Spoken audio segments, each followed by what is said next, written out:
Hello everyone, कैसे हो आप सभी लोग। आशा करता हूँ सभी लोग अच्छे होंगे। तो आज की क्लास में हम लेकर आ गए हैं भौतिक भूगोल। भौतिक भूगोल में हम बात करेंगे कि जिसमें ये हमारा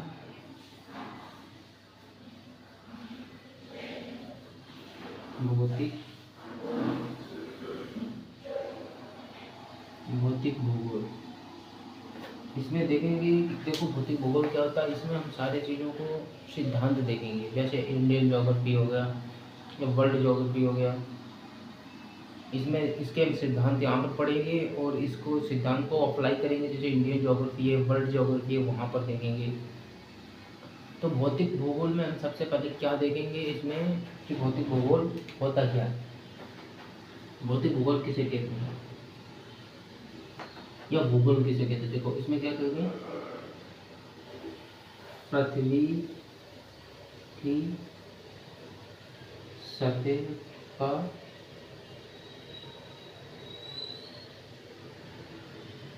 अध्ययन करना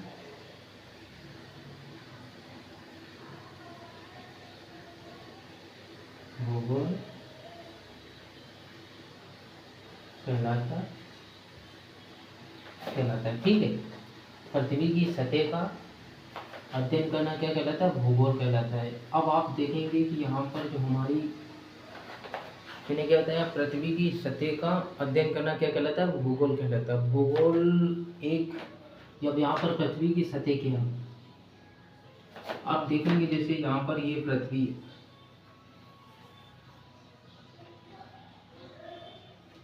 अब सतह क्या होती है, ये सब क्या है हमारी,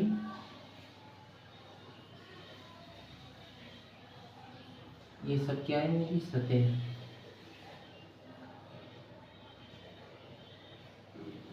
इसके बारे में हमें क्या लेना, जानकारी लेनी है।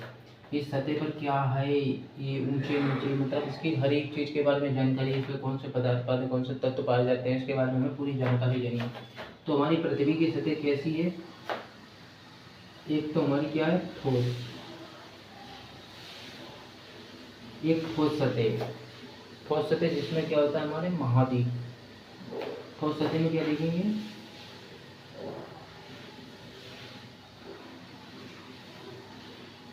स्थल मंडल देखेंगे।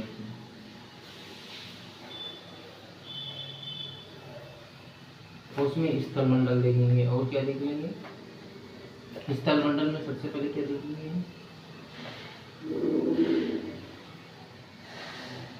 सागर, महासागर देख लेंगे। यहाँ पर महासागर होगा,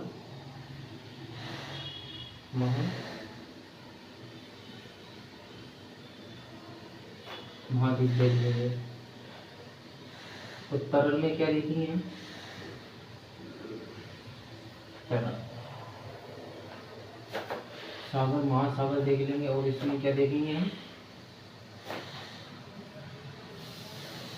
गतिशीलता।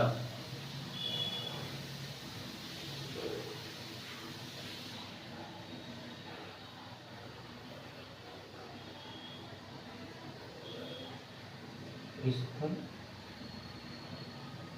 आकृति देख लेंगे। स्थल मंडल में हम इतनी चीजें देखेंगे, सब महासागर देख लेंगे, सागर देख लेंगे।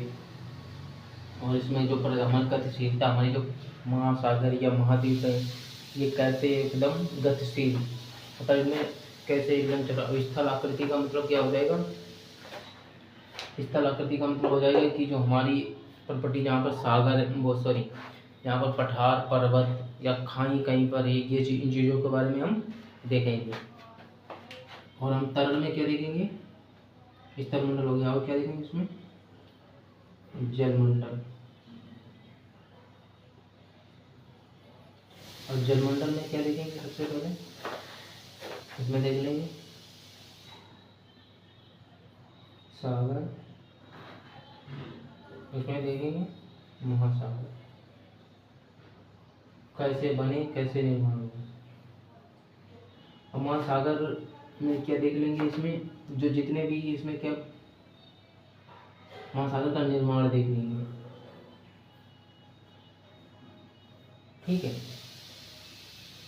निर्माण देख लेंगे और विस्तार हो रहा कैसे क्या हो रहा इसकी सारी चीज़ों के बारे में। अब तरल में एक और क्या है, वायुमंडल। अब इसे देख लेंगे, इसमें क्या देखेंगे, इसकी क्या देखेंगे, वायुमंडल में क्या देखेंगे, इसकी उत्पत्ति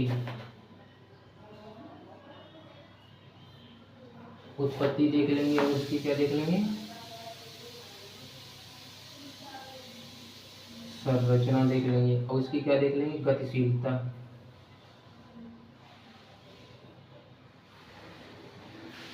वायुमंडल गतिशील है क्या सा है, इसकी उत्पत्ति देख लेंगे, संरचना देख लेंगे, इन्हीं चीज़ों के बारे में हम। और एक दूसरा हमारा मंडल कौन सा पड़ता है, जैव मंडल। इसमें सभी चीजें दिखती हैं,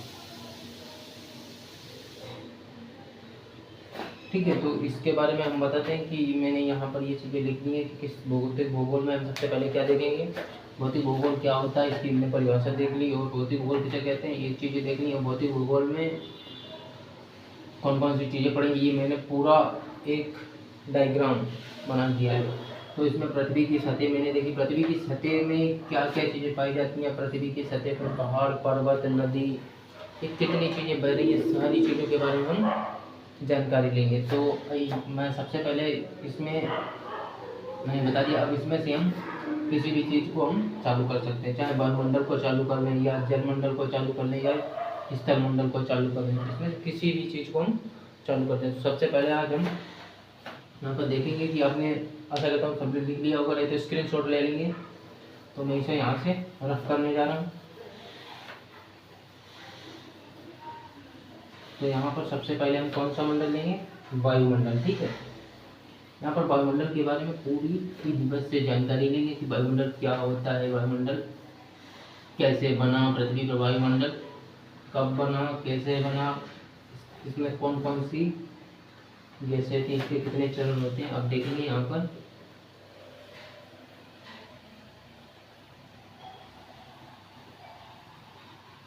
वायुमंडल, ठीक है। अब वायुमंडल में जैसे सब सुनो, वायु का मंडल, हवा। इससे आप लोग एक बात बताएंगे, हवा को आपने देखा है क्या, किसी ने देखा है हवा को, नहीं देखा है, महसूस कर सकते हैं, ठीक है। तो हवा को क्या करते हैं, महसूस करते हैं। तो इसमें वायुमंडल में सबसे पहले क्या देखेंगे, किसी भी शब्द को देखो, मैं यही चीज़ मैंने अभी आपको एक चीज़ बताई होगी कि कोई भी शब्द जैसे कोई भी वर्ड है, अब जैसे मैंने क्या बताया, भौतिक भूगोल। भौतिक भूगोल क्या होता है, इसके बारे में कैसे क्या होता है, इसके बारे में जानकारी ली मैंने कहा कि भौतिक भूगोल पृथ्वी की सतह का अध्ययन करना क्या कहलाता है, भौतिक भूगोल। और पृथ्वी की हमारी सतह कैसी है, मैंने देखो वहाँ पर से मैं एक ही चीज़ से दो दो तीन तीन चीज़ें मैं ऐसे कवर कर दूंगा एक ही शब्द से। अब मैंने एक देखो, एक फ्रिक्वेंसी होती है, उसी चीज़ को लेकर चलोगे तो कोई भी चीज़ कठिन नहीं लगे। अगर आपने चार चीज़ें यहाँ पढ़ी या दो चीज़ें वहाँ पढ़ी तो ये सब क्या हो जाएगा, मिक्सअप हो जाएगा और कुछ भी समझ में नहीं आएगा। तो मैंने बताया यहाँ पर ठोस भाग होता है, एक तरल भाग। अच्छा, ठोस भाग में क्या क्या देख सकते हैं, महाद्वीप देख सकते हैं, महासागर भी देख सकते हैं। अच्छा, महाद्वीप देखेंगे तो इसमें क्या हो सकता है, ये मैंने पढ़ा है तो मैं आपको बता सकता हूँ, मैंने देखा क्योंकि मुझे तो बताना ही है तो मैं इस चीज़ को देख सकता हूँ। और दूसरी बात हो जाती है कि किसी चीज़ को वहाँ पर महाद्वीप, ये आपने सुना होगा वेगनर। अच्छा, महाद्वीप चलते भी हैं, पृथ्वी के अंदर कुछ क्रियाएं भी होती हैं या प्लेटें हैं, ये इन चीज़ों के बारे में पूरी सी जानकारी मैंने आपको अभी एकदम। गतिशीलता लिख दी, गतिशीलता का मतलब क्या होता है, चलायमान। पृथ्वी के अंदर हमारी ऐसी कौन सी चीज़ें हैं जो चलायमान हैं, पृथ्वी के अंदर क्या है, ताप, दाब, आर्द्रता, सब देखेंगे। अब इसीलिए मैंने कहा यहाँ पर वायुमंडल शब्द लिया, मैंने एक लिया यहाँ पर वायुमंडल। अब आप बताएंगे सबसे पहले इसके मतलब जानेंगे, वायुमंडल क्या होता है।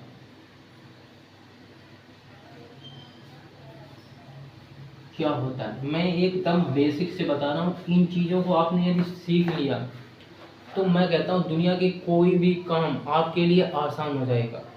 आपने ये सीख लिया ये क्या है, कैसे और कब कहाँ कैसे। आपने एक इतिहास में जो सॉरी इतिहास में आपने पढ़ा होगा एक चैप्टर क्लास 6 की एनसीईआरटी का, कब कहाँ कैसे पढ़ा होगा ना।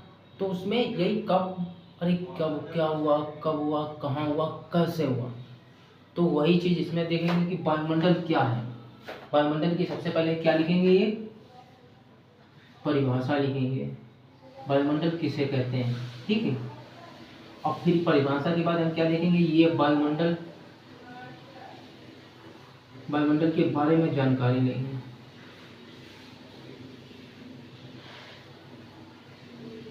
ठीक है, इसके बारे में जानकारी लेंगे। तो सबसे पहले क्या लिखते हैं, परिभाषा, वायुमंडल कहते किसे हैं। तो यहाँ पर मैं परिभाषा लिख रहा हूँ, पृथ्वी के चारों और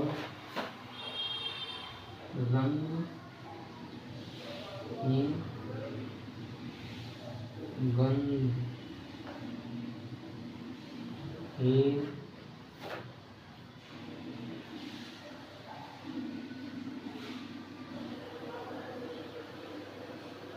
परतदार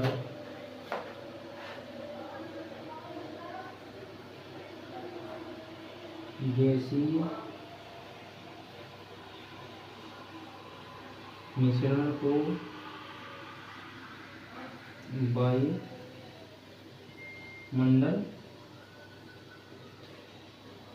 कहते हैं। ठीक है, इसमें मैंने आपको क्या बताया, पृथ्वी के चारों ओर रंगहीन गंधहीन परतदार गैसीय मिश्रण के लिए वायुमंडल कहते हैं। तो आपने देखा होगा, मैंने क्या पृथ्वी के चारों ओर, जैसे हमारे यहाँ पर भी आपके सभी लोगों ने देखा होगा चारों ओर रंगहीन, मतलब आपने देखा किसी वायु का रंग कैसा होता है, कि कोई भी चीज़ कैसी होती है, आपने देखा होगा, नहीं होगा। तो गंधहीन, इसका कोई स्मेल नहीं इसमें आती है। बाकी चीज़ों में जहाँ पे आती है तो इसमें कुछ ना कुछ एक्स्ट्रा चीज़ें ऐड की जाती हैं, तो इससे इसमें गंध आने लगती है। एक परतदार मतलब 1/1 करके, ये एकदम घनत्व के आधार पर, टेम्परेचर के आधार पर भी देखेंगे तो ये क्या है, परतदार है। और गैसीय मिश्रण है, मतलब गैसों का कोई एक गैस नहीं है इसमें। आप देखेंगे कि इसमें कोई भी एक गैस नहीं, बहुत सारी गैसें हैं। गैसों का क्या है, ये मिश्रण है, जिसे क्या कहते हैं, वायुमंडल कहते हैं। अब आप पाएंगे कि ये वायुमंडल किस किस ग्रह पर है। क्या वायुमंडल पृथ्वी ग्रह पर है? भाई बताएंगे एक बार, क्यों भाई, जितने भी भाई सभी लोग देख रहे हैं तो एक बार कमेंट बॉक्स में बताना कि पृथ्वी ग्रह पर आए वायुमंडल की नहीं है। तो पृथ्वी ग्रह पर वायुमंडल है तो क्या, क्यों है, कैसे है, ठीक है। तो इसके बारे में बता दूं,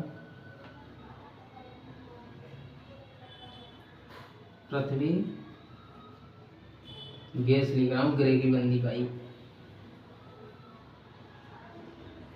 पृथ्वी ग्रह पर एक स्थायी वायुमंडल है, अन्य ग्रह की तुलना में। पृथ्वी ग्रह पे एक स्थायी वायुमंडल है। आपने देखा होगा पृथ्वी ग्रह पर ही वायुमंडल, बाकी इस ग्रह पर है बट कोई जीवन जीने योग्य वायुमंडल नहीं है। किसी पे ऑक्सीजन ज़्यादा है, किसी पे CO2 ज़्यादा है, किसी पे तो वायुमंडल है ही नहीं। तो यही चीज़ को देखते हुए मैं बता रहा हूँ कि पृथ्वी ग्रह पर, अच्छा एक बात बताएंगे आप, पृथ्वी ग्रह पर वायुमंडल है तो क्यों है, ठीक है। इसके बारे में हम बताना चाहेंगे, पृथ्वी ग्रह पर ही वायुमंडल क्यों है। देखो एक तो है क्या इसमें, अभी आपके बताऊंगा मैं, लिख लीजिए, सौर पवन से सुरक्षा। दूसरा क्या बनेगा इसमें,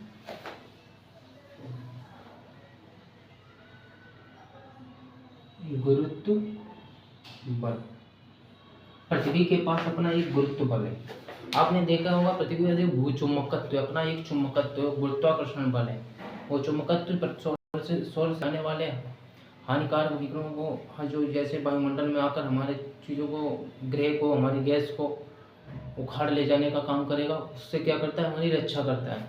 और गुरुत्वाकर्षण बल है, उस गुरुत्वाकर्षण बल जो हमारी चीज़ों को क्या करता है, एकदम बांधे रहता है। कहीं हर एक चीज़ का अपना एक गुरुत्वाकर्षण होता है। आपने देखा होगा कि पूरे ब्रह्मांड में हर एक चीज़, जितनी भी चीज़ें हैं, एक दूसरे से एकदम क्या है, कनेक्ट हैं, एकदम बंधी हुई हैं। वो अपनी चीज़ों को राउंड अप कर रही हैं। जब ज़्यादा गुरुत्वाकर्षण बल होता है तो यूं यूं करके तुरंत घूमने लगती हैं। तो इसमें क्या होगा, गुरुत्वाकर्षण बल। पृथ्वी ग्रह पर ही वायुमंडल कैसे, तो मैंने बताया कि यहाँ पर सौर पवन से सुरक्षा मिलती है और गुरुत्व बल होता है। इन कारणों से पृथ्वी ग्रह पर वायुमंडल बना रहता है और ये पृथ्वी ग्रह पर स्थायी वायुमंडल है। तो मैंने यहाँ पर आपको ये क्या बताई, परिभाषा तो बता दी मैंने। और अब मेरे पास थोड़ा बोर्ड, भाई डिजिटल तो है नहीं, इसको मुझे मिटाना ही पड़ेगा। अब मैं आपको आगे मैं कहता हूँ भाई साथ साथ नोट डाउन कर लिया कीजिए, वरना आपको तो क्लास रोक के आप लोग लिख लें। अगर जो नहीं लिख पा रहे हैं तो वो क्लास साथ रोक कर लिख लेंगे, जितने भी भाई बहन हैं, भाई बहन दो वरना लड़कियाँ कहेंगी ये सर लड़कों को ही पढ़ाते हैं, वरना लड़कियों की तरफ कुछ बोलते ही नहीं है। ठीक, तो मैं अब आपको मैंने बता दिया वायुमंडल क्या होता है। वायुमंडल पृथ्वी ग्रह पर ही पाया जाता है, अन्य ग्रहों पर क्यों नहीं पाया जाता है, क्योंकि अन्य किसी पे गुरुत्वाकर्षण बल नहीं है। अब गुरुत्वाकर्षण बल नहीं होगा किसी पे, अपना चुंबकीय क्षेत्र में गुरुत्वाकर्षण बल नहीं होगा, तो जो सौर पवन आएगी उसका वायुमंडल को अपने साथ उड़ा लेगी। बहुत ताकतवर सौर पवन होती भाई, हमारे पृथ्वी के वायुमंडल को भी एकदम, जब सौर पवन आती है हिला देती है। हमारे पास भूचुंबकत्व है, हमारी पृथ्वी के पास भूचुंबक इतना कवर बना हुआ है तब भी, और इतना गुरुत्वाकर्षण है पृथ्वी का, तब भी हमारे वायुमंडल को सौर पवन क्या करती है, एकदम हिला देती है। अब हम बात करेंगे, मैंने बता दिया आपको वायुमंडल क्या होता है। वायुमंडल में अभी गैसों के बारे में तो नहीं बताया, बट मैं अभी बताने वाला हूँ वायुमंडल की उत्पत्ति। मैंने आपको वायुमंडल के बारे में बता दिया। अब मैंने एक चीज़ लिखी थी, वायुमंडल की उत्पत्ति कैसे हुई। तो वायुमंडल की उत्पत्ति को लेकर मैं 3 चरण है इसमें, 3 चरण, ठीक है। जिसमें प्रथम चरण क्या है,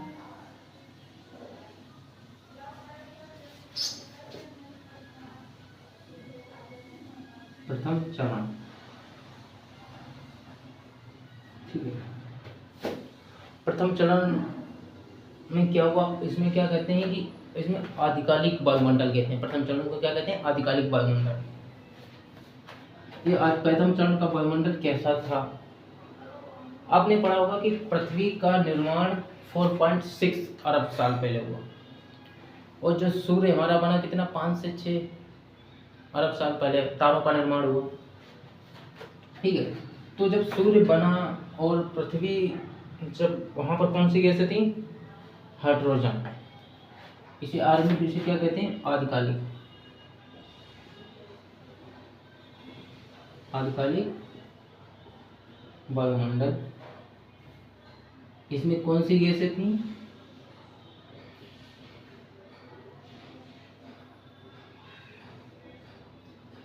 H2 थी और He थी, हाइड्रोजन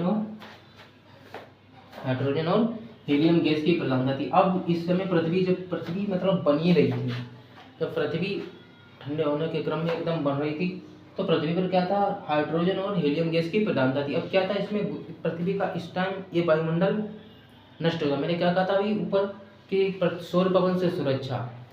अब जब बताइए कोई भी चीज़ युवावस्था में अभी बन रही है, उसकी मेच्योरिटी होगी, तो पृथ्वी के पास इतना गुरुत्वाकर्षण बल नहीं था जो अपने वायुमंडल को रोक सके। तो क्या हुआ, प्रथम ये हीलियम और हाइड्रोजन का जो बना हुआ जो वायुमंडल था, ये क्या हो गया, नष्ट हो गया। अब क्यों नष्ट हो गया, क्योंकि सौर पवन ने इनको आकर, क्योंकि गुरुत्वाकर्षण बल इतना था नहीं, और सौर पवन ने इनको आकर नष्ट कर दिया।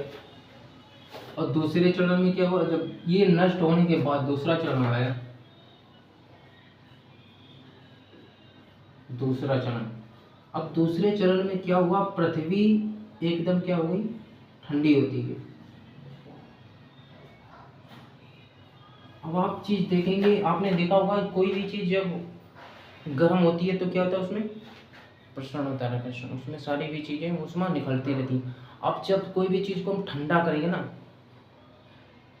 तो क्या होगा, वो संकुचित होगी, एकदम पास आएगी, और गर्म होगी तो उसका विस्तार होगा। तो संकुचित, जैसे ही पृथ्वी धीरे धीरे ठंडा होने के क्रम में, मतलब ठंडा होते उसका टेम्परेचर लो हुआ तो क्या हुआ, एकदम पृथ्वी का सिकुड़न हुआ। पृथ्वी के सिकुड़न से क्या हुआ, अंदर पृथ्वी के अंदर ऊष्मा एकदम, भाई पृथ्वी एक गर्म आग का गोला जैसी थी।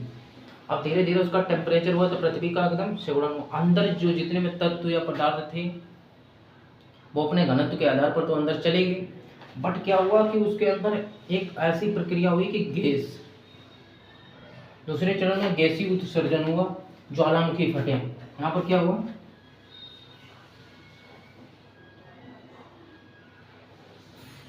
ज्वालामुखी फटे। जब ज्वालामुखी फटे तो यहाँ से क्या हुआ, गैस निकली। इस प्रक्रिया को कहते हैं गैसीय उत्सर्जन, इसे कहते हैं गैसीय उत्सर्जन। इसमें कौन कौन सी गैसें हैं तो मैं आपका यहीं पे लिख रहा हूँ। क्या होगा, CO2 होगा, CH4 होगा, प्लस H2O होगा, कार्बन अमोनिया होगा, NH3 होगा, NH3 अमोनिया आ जाएगा, ठीक है। इन गैसों का ज्वालामुखी, जैसे अब आज भी आप देखते हैं, जब भी जब कर्कटोआ ज्वालामुखी फटा था ना भाई, तो हमारे देश में बताया जा रहा है ये प्रदूषण आ रहा है कर्कटोआ ज्वालामुखी से, उसके पड़ने से यहाँ पे दिक्कत हो रही है, ठीक है। उसका पूरे विश्व में उसकी आवाज़ सुनी जा सकती है, बहुत दूर दूर तक उसकी आवाज़ सुनी गई। तो उसके अंदर से क्या निकला, अमोनिया निकला। अब एक बात बताओगी, CO2 हमारा वायुमंडल में किसका काम करता है, सूर्य से आने वाले विकिरण को क्या करता है, पार कर देता, मतलब पृथ्वी से जाने वाले विकिरण को क्या करेगा, रोक लेगा। ये इसने इतनी बारिश कराई, कुछ कहें, बहुत बारिश हुई। अब पृथ्वी का टेम्परेचर एकदम से बहुत नीचे जाने लगा, पृथ्वी बहुत ठंडी होते होते होते अब क्या हुआ, सागरों में क्या आ गया, तीसरा चरण।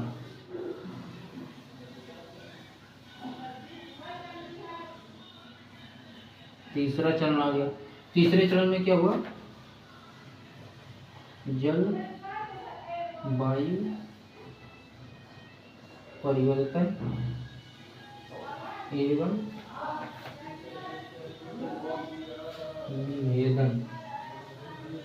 विभेदन की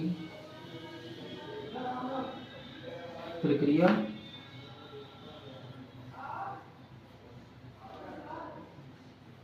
वायुमंडल का क्या हुआ, निर्माण हुआ। भाई बहुत गर्मी लग रही है आज। तो तीसरे चरण में क्या हुआ, हमारे वायुमंडल का जलवायु परिवर्तन हुआ। मैंने कहा था बहुत सी बारिश हुई, पृथ्वी ठंडी हुई है, और पृथ्वी का जो वायुमंडल था वो, पृथ्वी पर जो बहुत सारी वर्षा हुई तो क्या हुआ, विभेदन। एक विभेदन क्या होता है, घनत्व विभेदन। किसी भी चीज विभेदन किसे कहते हैं, किसी भी चीज को अपने घनत्व या डेंसिटी या इसकी मात्रा के अनुसार से क्रम रूप में लगाना, वही क्या कहलाता है, विभेदन कहलाता है, ठीक है। तो विभेदन के द्वारा जलवायु परिवर्तन हुआ, तीसरे वायुमंडल का निर्माण हुआ। अब तीसरे वायुमंडल में क्या था, ऑक्सीजन का निर्माण कहाँ पे हुआ, सागरों में हुआ।